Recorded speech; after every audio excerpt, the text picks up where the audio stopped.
ফাউন্ডেশনের পক্ষ থেকে আজকে আমাদের আপসীর নেত্রী, দেশনেত্রী, তিনি প্রয়াত, তার স্মৃতির প্রতি শ্রদ্ধা জানানোর জন্যে আমরা এখানে এসেছিলাম।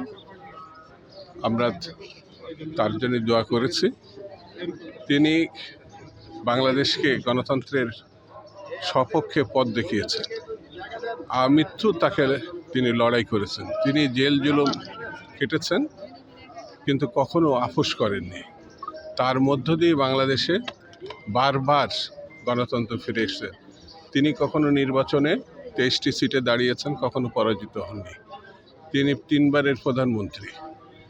এই দেশে তিনি নজির শুধু স্থাপন করেননি যে একটি দেশ কিভাবে এগোতে হয়, কৃষক, শ্রমিক, খেটে খাওয়া মানুষ, সর্বশ্রেণীর, সর্বপেশার কিভাবে ঐক্যবদ্ধ রাখতে হয়, তিনি সেটা দেখিয়েছেন।